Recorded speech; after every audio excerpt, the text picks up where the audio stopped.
We were always told that making a to-do list is perfect for organizing our lives, but the danger is there is such a thing as death by to-do lists. We'll find out as Kababayan LA starts right now.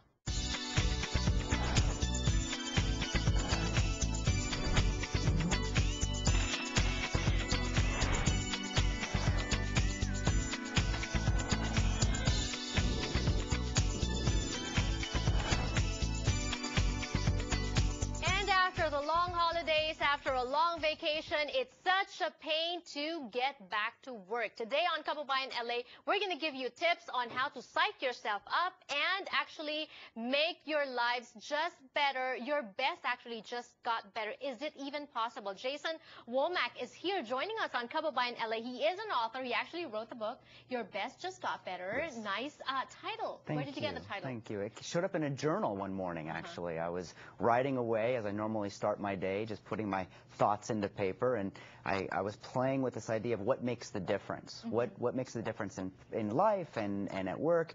And it's when people look at what they're doing that's working, mm-hmm. and then improve it a little bit. Just a little bit. Just a little bit. Is it even possible? So Jason has a master's in education, master's in psychology. Also, he's been working for 15 years on this. He's a workplace coach, and we're going to be finding out about him today on this special edition of Kababayan LA because we want to help you improve your lives. We all need improvement, correct?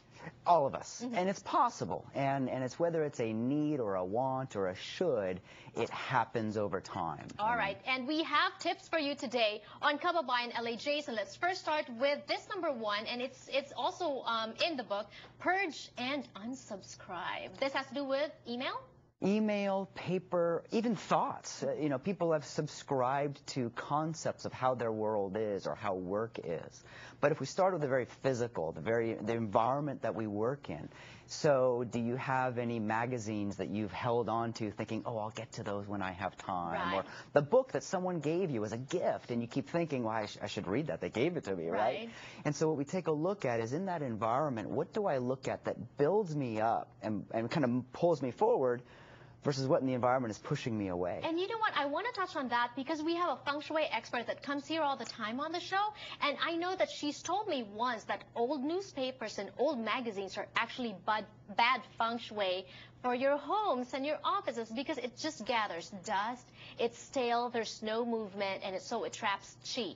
So I guess there's a connection somewhere. I think so. I wouldn't start to talk about the feng shui part of it, but what I would say is people who are working or living together, boy, does it become a source of attack in between a relationship, right? Well, you keep all your stuff and you have all your stuff. So when you say purge, how do you sift through stuff, and how do you decide which ones to throw away and which ones to keep?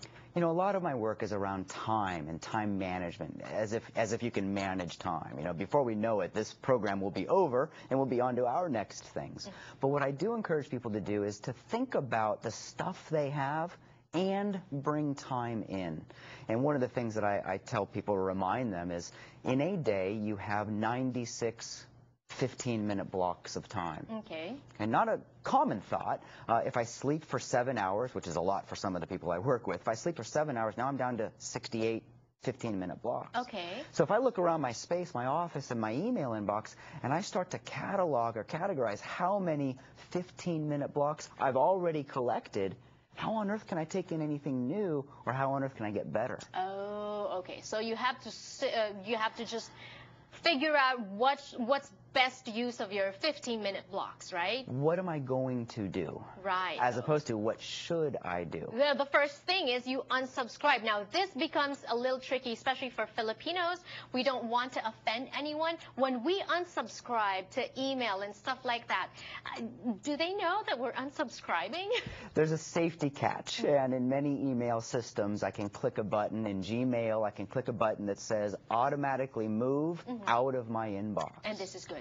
Well, if I don't want to see something, I can automatically move that. Now, a quick note about the unsubscribe. It's not forever.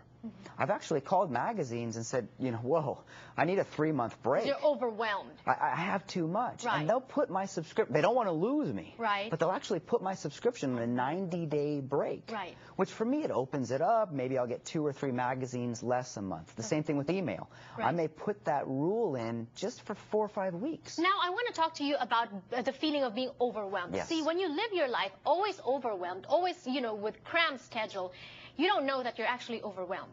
See, you get used to it, right? So how can you tell if you're overwhelmed? Other people will tell you. Other people will let you know. Okay. I guess if you start missing your deadlines and stuff like that.